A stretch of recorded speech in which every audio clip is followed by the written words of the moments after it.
Okay, so let's review the class up to now. We had established that it took a very long time for life to get here, 3.6 billion years, give or take, to had 8.7 to 8.9 million species that we share the planet with. We also established that in the recent decades, a lot of these species are declining and many of them are going extinct. We already established that the leading causes of this decline and this extinction are things that we do, like overexploitation, habitat loss, climate change, the introduction of species, overconsumption. And we also established that different societies around the world had different effects on humanity. Last section of the class, we have going over, okay, humanity is recognizing that we're destroying biodiversity and that these species are important. Let's try to save those species. And we went through multiple solutions that have been implemented to prevent the loss of species, like establishing regulation policies, the use of protected areas. Last class, we saw solutions about climate change, and we saw how almost every single solution that has been implemented had limitations that are preventing the solutions or of delivering results. And today we're going to be moving to the last underlying reason of why this biodiversity is happening and what are some of the solutions that have been put in place. I normally like to call this overpopulation. A lot of people don't really like this term nowadays. It just creates some kind of make people a little bit too crazy. But this is a good definition for the problem that we had. It's basically this idea that the planet has a carrying capacity for how many of us it can have without destroying the planet. Of course, you can put billions of people in this planet. The question is, can you ensure that people have good standards of living, and can you ensure that the rest of biodiversity can survive? And the reality is that no.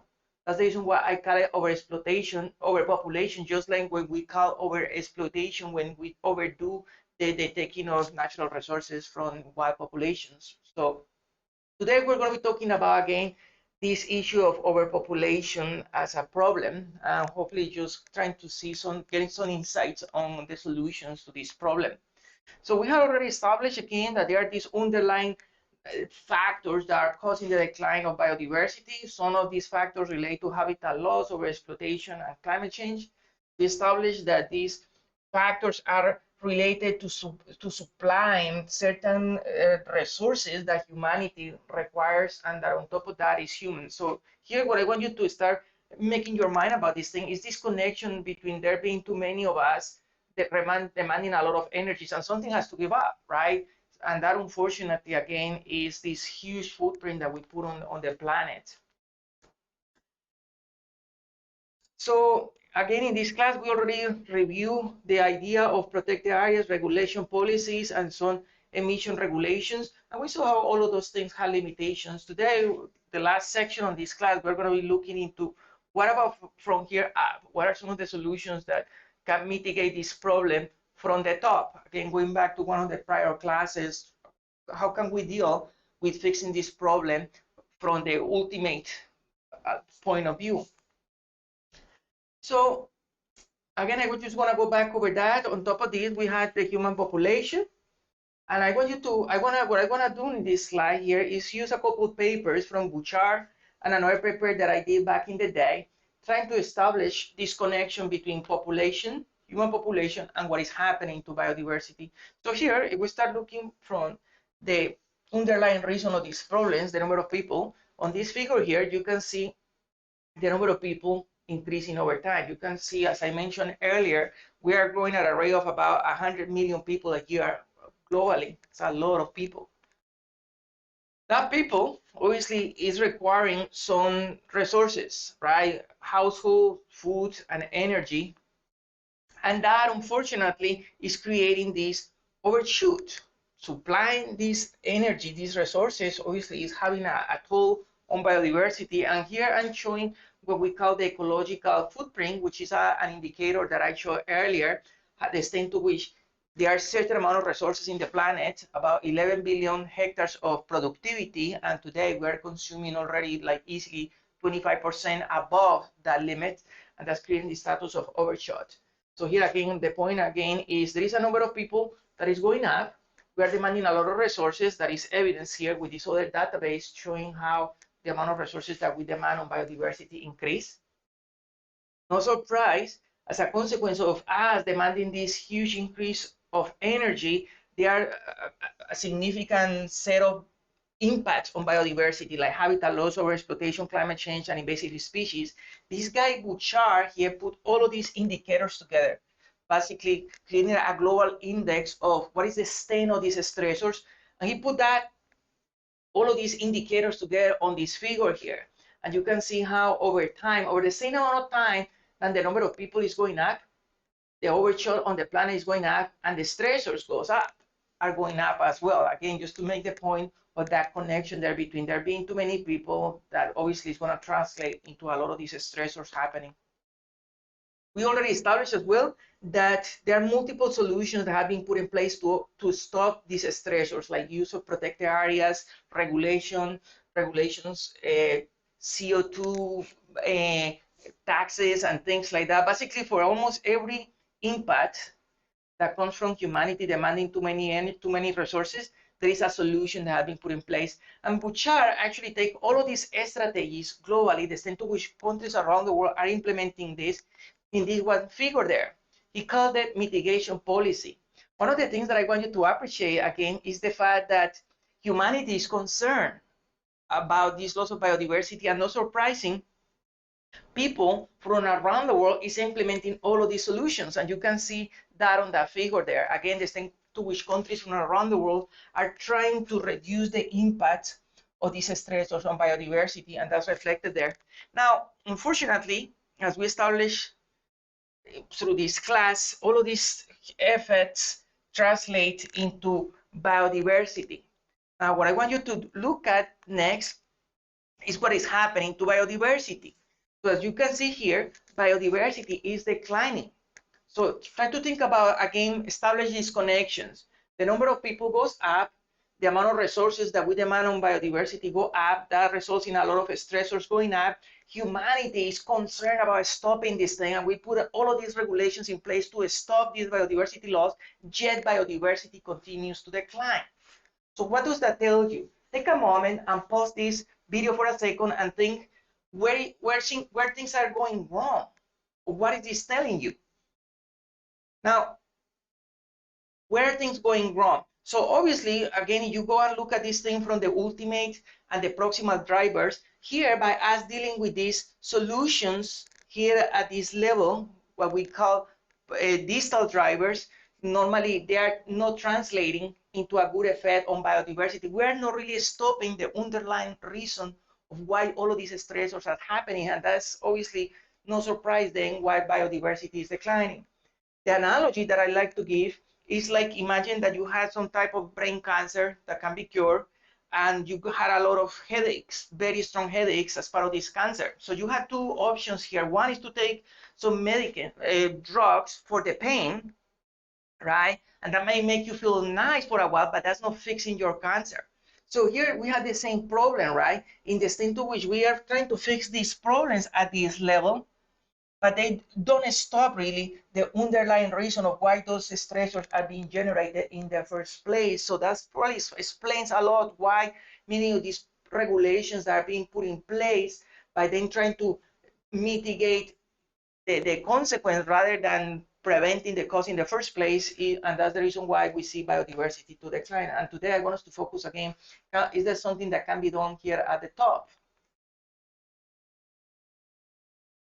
And again, going back to one of the prior classes, this is what I call the ultimate driver. Again, there are no aliens, there is no some evil people that are destroying biodiversity. It's all and every one of us, the ones that are triggering this chain of reactions here. Here is one of the evidence just for you to realize the relationship also between the number of people and all of these stressors that we get super concerned about. Here you can see, for instance, this is global numbers, and from the changes between 1950 and 2000 in the number of people. You can see how the number of people increased by almost 250% in just 50 years. When you look at the amount of cars that have been used in that time period, well, we actually increased the number of cars used by 1,000%, 1,030%. When you look at the oil that is being used, we increased oil consumption by 727%. Natural gas, we increased the use of natural gas by almost 1,500%. Coal increased by 364%. Again, electricity, right? That's a big one. Obviously, countries, populations from around the world want to develop, and for that, they need electricity. The use of electricity has increased by 2,100% in just the 50 years. And you get the picture here. All of these massive increases in the demands that we had on biodiversity and the planet, all of them associated with there being just too many of us. Now, unfortunately, this problem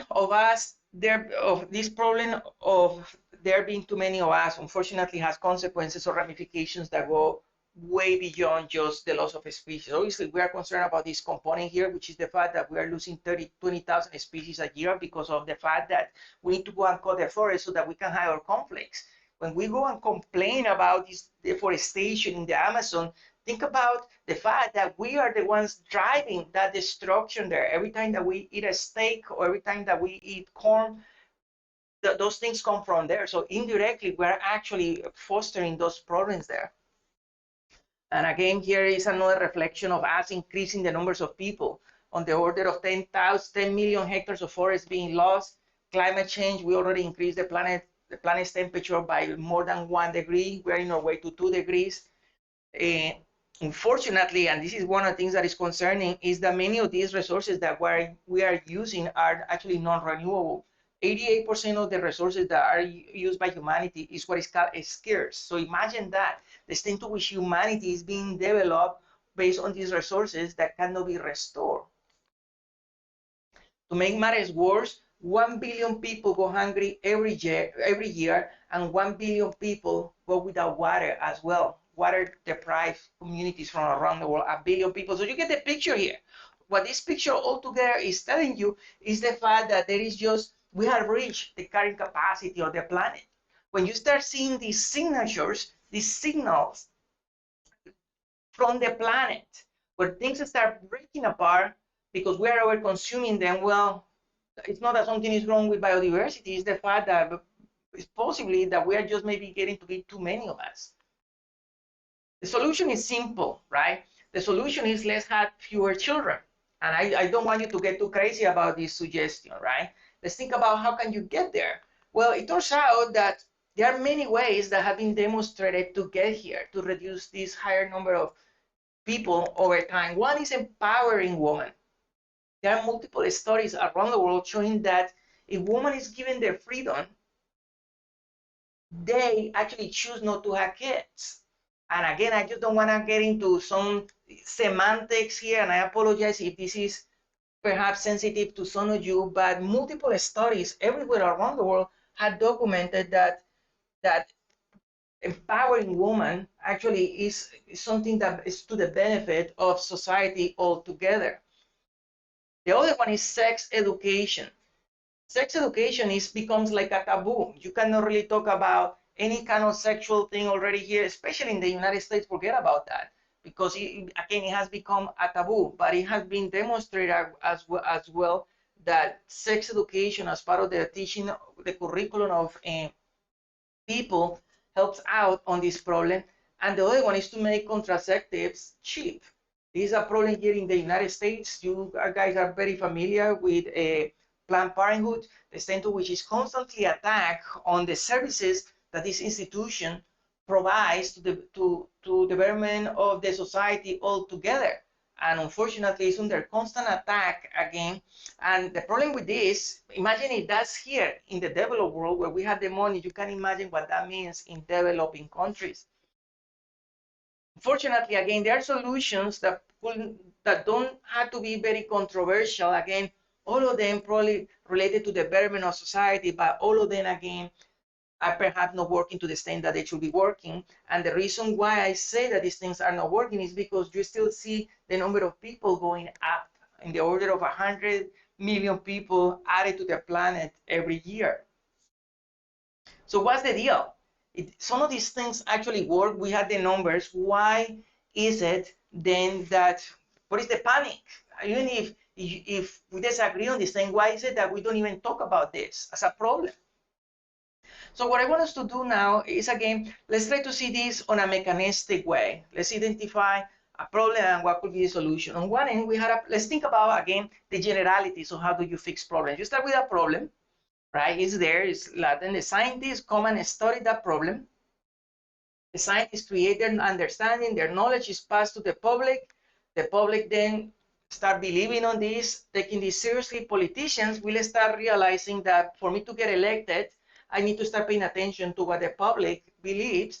And if they do, then these politicians are going to start implementing policies that will fix the problem. And that's how society normally attempts to fix problems. Again, identifying the problem, go and study the problem, public will start understanding, appreciating this, politicians will add, and the problems get fixed. Now, let's use this framework on how to fix problems to this idea of there being too many of us. Again, let's start with the idea that there is just too many of us. As I point out to you, there is very strong evidence of this huge linkage, again, between there being too many of us and all of these stresses on biodiversity and biodiversity decline as well. So obviously, this has been obvious to many people, and scientists have been studying this for a long time, and they have put a lot of numbers into documenting this problem. Again, data showing that look, there is about 100 million people added to the planet every year, 20,000 species going extinct because we are destroying their habitats, 10 million hectares of forest being lost, millions of tons of CO2 added to the atmosphere every year. And all of that, again, is because this is a multiplicative. Every time that we add a person, we multiply these factors as well. Okay, so this is what the scientists had done, again, documented that perhaps this is just way too many. But what is the public response to this? Here, you can see, for instance, the public opinion of people on overpopulation, or there being too many of us. Back in 1992, you can see that 68% of the population in the United States thought that indeed, maybe we need to start looking into this. Again, we're not talking anything crazy, like let's basically just chill out, but let's start doing things that make sense. Again, like empowering women, ensuring that everybody gets a fair shot to education so that they can be successful in life and they can choose on their own what they want to do with their lives. And again, back in the day, 68% of the people thought that overpopulation was a problem. Now, by 2011, the same census dropped to 0. Basically, by 2011, already a lot of people forgot to the idea that maybe we just are stretching the limits of productivity of the planet. So this is what happened to people. People stop caring.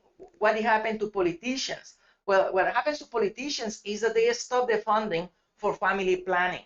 So again, here, back in 1995, 55% of the international investment that was done through the United States normally went to help out family planning programs in developing countries. Again, developing countries is crazy, right? If you don't have family planning on many of these places, people just don't have a choice over there. And as a result, they have these huge families on countries that there's just not enough food. So all of this misery, again, related to the fact that governments are not providing sufficient family planning on those countries. And again, the consequence of the public in the United States, especially in developed countries, the consequence of people not caring there was that the politicians dropped altogether the funding toward those programs. By 2007, only 5% of the international funding went toward family planning. This is remarkable. If you look at the spending on the United States on family planning around the world, you will see oscillations on the amount of money that is given, and it depends on whether you have a Republican or a Democrat in the House. And what has been found is that, again, when you get Republicans, they get all, oh my God, we're not going to be, if we don't give money for family planning in the United States, forget about us giving money for family planning in other countries. So Republicans normally cut funding for all these programs overseas. And most commonly, the underlying reason is that they are concerned about abortions. The Republicans don't want to finance things in which abortion is going to be related. In all of these developing countries, obviously that's something that needs to be done there. The consequence of this, of the Republicans stopping funding, is interesting because it does exactly the opposite of what they want to prevent in the first place.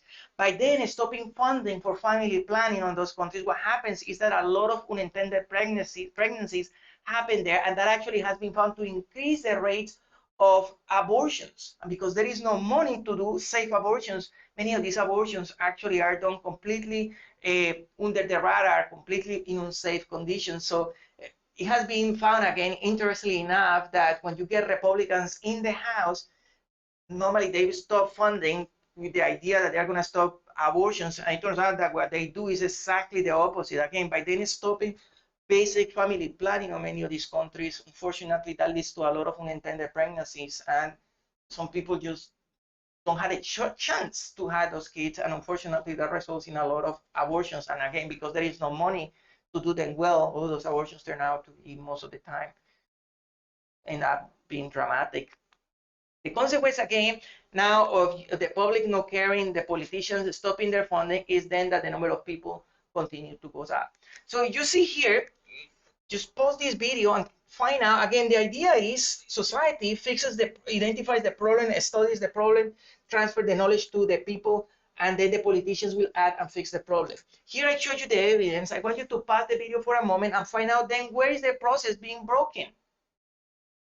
Now, what you will find is exactly the problem that we encounter with climate change. Is the fact that up to here we are okay. The science is pretty robust, identifying a massive problem, but it's here again where the bottleneck appears in the transfer of the scientific knowledge to the public. And from here on, everything just goes downhill. And again, because the knowledge is not being transferred correctly to the general public. So let's review this bottleneck. Why, when it comes down to issues of too many of us, overpopulation, what I refer to, there is that bottleneck there. So that bottleneck, again, if we think about a scientist producing a lot of knowledge and the public expecting that understanding, this knowledge, again, is just not being transferred. It's what I call a bottleneck here on the transfer of information from the scientists to the public. So let's review what is the reasons for that bottleneck here. Well, we need to start with the scientists. From the scientists themselves, there is a huge fear to tackle this problem of overpopulation. You can just not imagine the amount of heat that a scientist will get by even speaking about this.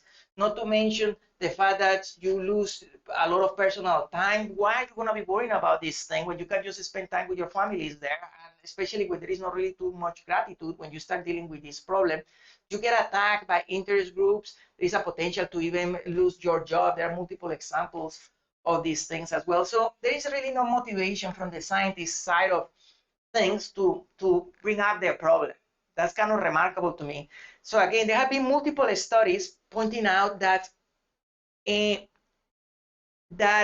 of these stressors that we are having on biodiversity are related to there being too many of us, including the IPCC, that document that I told you earlier that is 5,000 pages long, goes through all of the scientific understanding of what is driving climate change. On that document, in the first few pages, they say that it's a multiplicative effect of you having emissions times the number of people. So they recognize upfront that the issue of climate change is just a multiplicative effect of emissions by just too many people.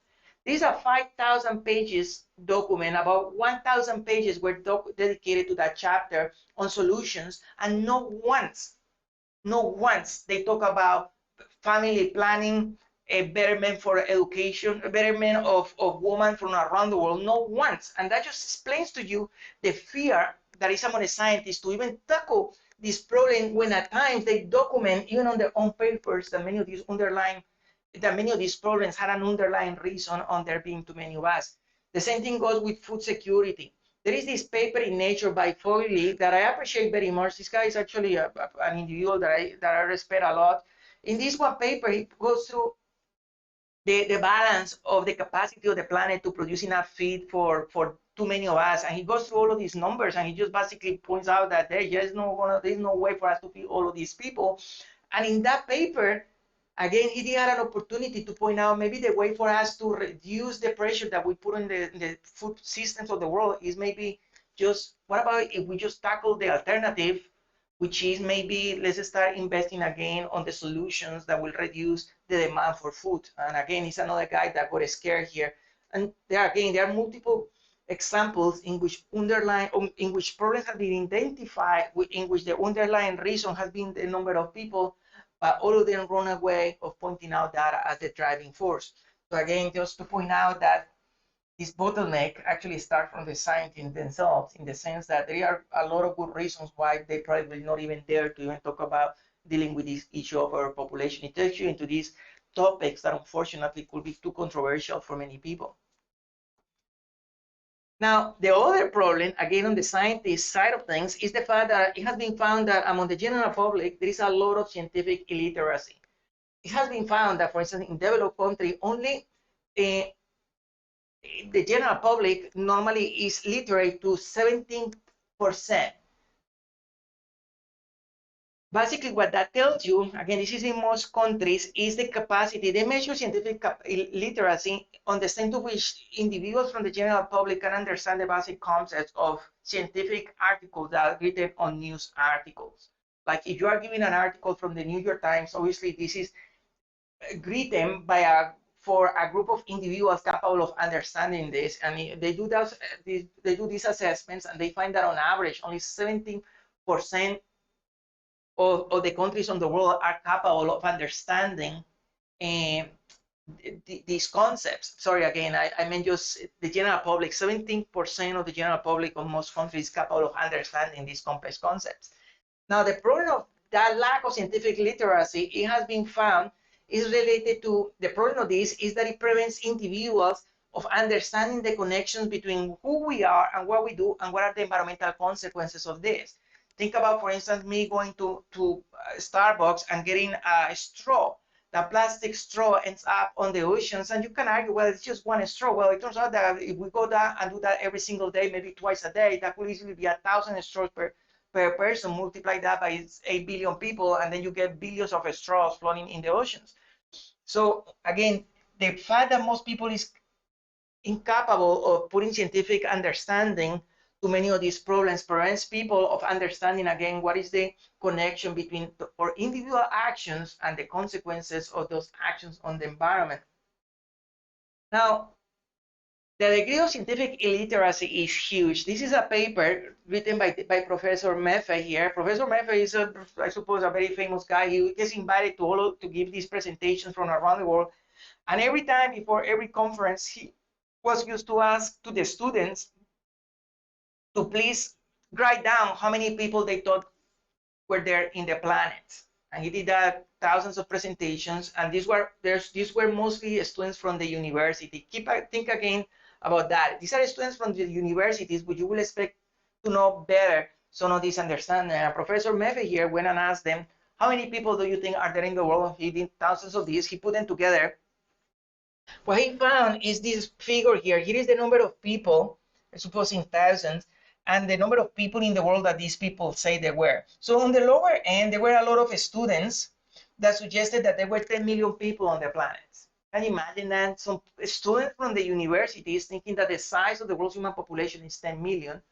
But on the other end, there were groups of individuals suggesting that there were 3 trillion people on the planet. The average number of people that people thought were on the planet was 96 billion people. So this is 10 times the number of people that are actually in the planet, more than 10 times. And again, those are students from university. So if the students from the university don't even know what is the size of the world's human population, you can get a picture then of what would be the understanding on the general public. Now, the problem of this lack of scientific literacy is, again, that it just prevents people of making well-reasoned decisions and also identify the assumptions of certain things. And that's where religion starts filling that gap. So when you think about religion, religion is very interesting because you look at the major religions on the planet, you have almost 7 billion people on the planet believe in one religion or another. Only about 1 billion people don't believe in a religion.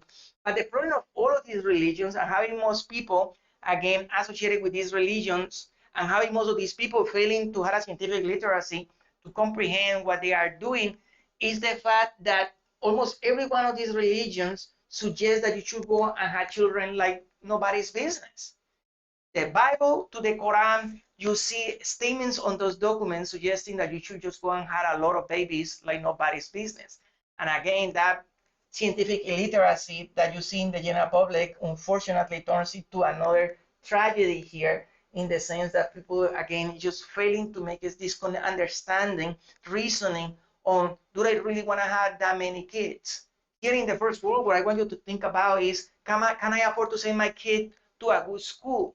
Once my kid finishes that school, can I afford to send my kid to a good university? If I choose to have 5 kids, 10 kids, like you see some place in the United States, if you look at all of these people that have run for president in the last few years, all of these people had already 5 or 10 kids. Mitt Romney has 5 kids. Every one of his kids has 5 kids. There's a photograph of Mitt Romney with 25 grandchildren. 25 grandchildren coming from these 2 couples, Mitt Romney and his wife. And this is the United States of America, so you can get a picture of what that means for the rest of the world, where in the developed world, people go and have, again, a lot of kids without the reasoning of what that means. Not only for the planet, you care for the planet, but can you really afford to give a good future to those kids? And unfortunately, again, lacking that scientific literacy allows for that gap to be filled by religions. And again, the problem of religions, again, is the fact that almost on every religion suggested that you should go and have a lot of kids. The problem of this, again, is, again, trying to explain this bottleneck is the fact that we have a lot of good knowledge, but again, having people incapable of understanding that knowledge just doesn't allow this knowledge to be transferred. So we established, again, some problems at the scientific level. At the public level, we just talk about scientific illiteracy, religion, but there is a long list of limitations also at the population level. And I wrote a paper on this. I invite you to go up to my webpage, in which I review all of these different limitations at the population level, plus these populations at the scientific level, that then allows you to explain why is it that this huge problem that we have right now of there being too many of us became such a taboo that nobody wants to take, despite the fact that it's the big elephant in the room. Now, interestingly enough, again, there is this moment in our generation is where we need to change. And there is some elements that allow us to support the idea that this can be turned around. So here is again the issue of climate change, and it has been suggested as part of the IPCC that greenhouse gases are basically the consequence of consumption times population. You take any amount of CO2 per capita and you multiply by the number of people, and that gives you all of the greenhouse gases. So some suggestions, again, have been put on consumption. Can we reduce consumption? Other solutions have been proposed here on reducing greenhouse gases altogether. That is technology. But again, what people haven't really focused on is on that component of that mathematical equation, which is population. I want to point out a few statistics that I find very interesting here. For instance, it has been found that every time that you choose to have another child, there is a legacy of your carbon footprint that is 40. The legacy of carbon footprint that you leave on the planet increases by 40 times every time that a new child is born. That comes from this paper here. The fact that if you were to invest money on family planning, think about this. If you were to invest money in family planning, the consequences of that on reducing carbon emissions will be achieved 5 times cheaper than if you were to invest in the technologies or reducing consumption. So again, if you are thinking about what is the most effective way to fix climate change, well, it turns out that economically, these papers here have documented that if you invest on family planning, you will reduce the impacts of greenhouse gases and make it at a cost that is 5 times cheaper than either targeting consumption or implementing technologies here. Now, this is another statistic that I found very interesting from this paper by O'Neill and Wessler here, pointing out that for every person in the planet that is added to the planet, there are going to be externalities. As we just point out here, as you can see from here, every time that you add a number on this mathematical equation, the carbon footprint is multiplicative. They have shown that for every person that is added on this equation, there are going to be economic costs. We're talking about damages on infrastructure from floods, hurricanes, heat waves. The cost of that has been estimated on the order of $1,000 to $20,000 per person. So for every person that is added to the planet, and you account for the CO2 that they produce, it's going to create an externality on climate change alone on the order of $1,000 to $20,000 per person. Now, what is interesting from this, it has been found that if you were to avert natality, again, not thinking anything crazy, just woman empowerment and providing family planning and education, it has been found that the cost of that will be on the order of $220 all the way down to $175. All right. So again, let me put these numbers together again. If you were to invest on sex education, family planning, and empowerment of women, that will cost you about $200 per person per child. But if you let that child to be added to the population, that child is going to have a footprint of about $1,000 to $20,000 in externalities that come from the carbon footprint of that individual into the future. You can see the way that I speak here. I hope I don't get into trouble here. But again, I just want to point out to you how many of these topics become very controversial. And again, just going back to this point of why scientists get so freaked out about talking about this. But again, it relates to the fact that this is a super controversial topic. So please don't take it on me. I'm just providing some numbers here on the fact that it makes a lot more sense for us to invest on family planning, woman empowerment, and gender equity than to deal with the cost of us not doing it. So this is a point that I make on one of these, and this one paper that I was telling you about, how definitive solutions to many of the environmental offsprings will require not only smaller footprints, but perhaps also fewer feet.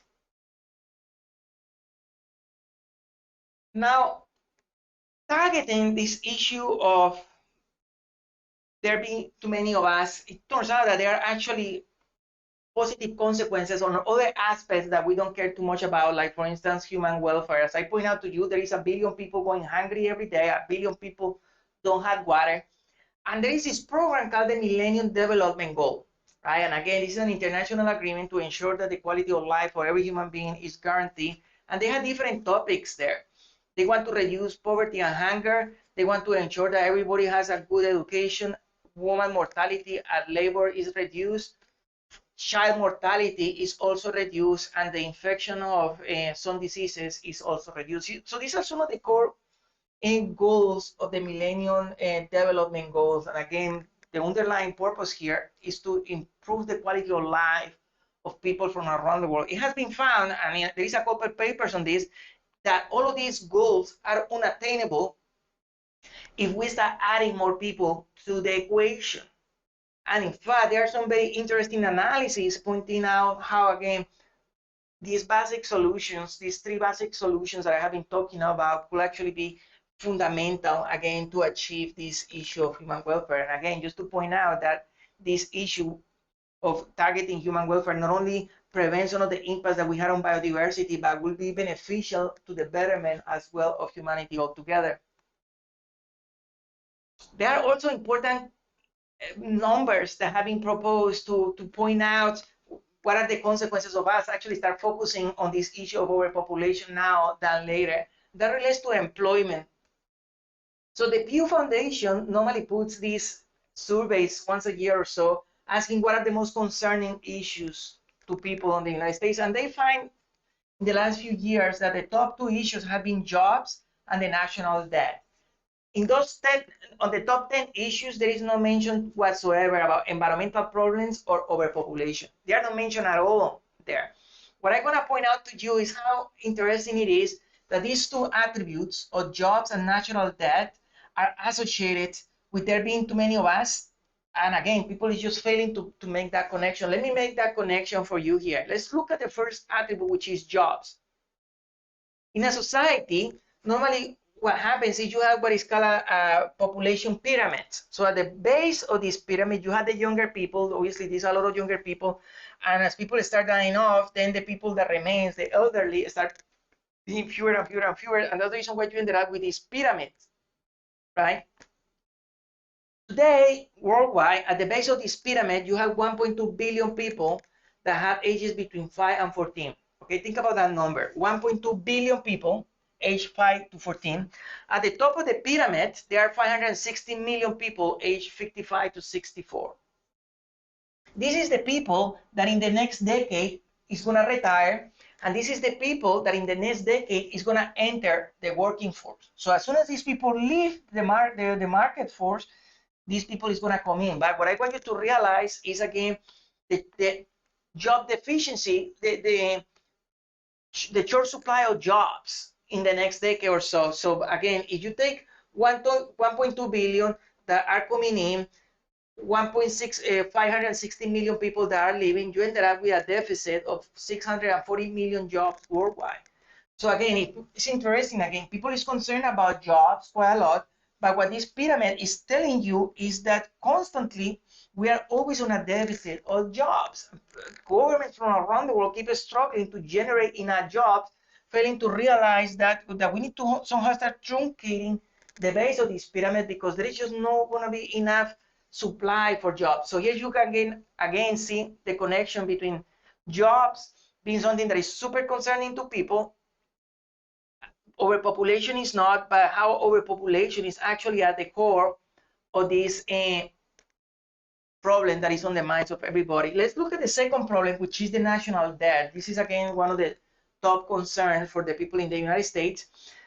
Now, if we look at the pyramid again, one of the things that happens is that as people get older, they start requiring more social services. It has been estimated that the share of revenue that is created, 16% of that goes towards these social services in 1966, but it was 40% in 2006. You can see the massive increase again as people get older. A lot of more people get older, that people start going to require more social services, and guess what? We have to pay this by increasing the national debt. It has been suggested that this increase in social services requirements from you having a lot more people could amount to $40 trillion in deficit over the next 75 years. And basically, again, despite the fact that our population is not a concern, indirectly, that is one of the underlying reasons for why we're going to have a huge national debt in future years to come. So let's summarize this class up to now. So with that class there, I kind of finished the last section on the solutions to environmental problems. Let's review the entire class up to now. We already established that life is a very unique and very diverse attribute of our planet, and almost no other planet that we know of had that attribute. We also know that biodiversity is declining. We know that biodiversity provides important goods and services to humanity, and unfortunately, humanity depends on those goods and services. We also established that this dependency of humanity from biodiversity is kind of being ruined here by us destroying ecosystems as a result of our exploitation, climate change, habitat loss, overpopulation, and overconsumption. And as I point out in the last section of the class, there are many solutions to these problems, but all of them have shortfalls. The fact alone that we still get a decline on biodiversity, that every year we lose 10 million hectares, is a good indication that these solutions are still failing to cope with this big challenge of us destroying biodiversity. And that kind of finishes the class there for today.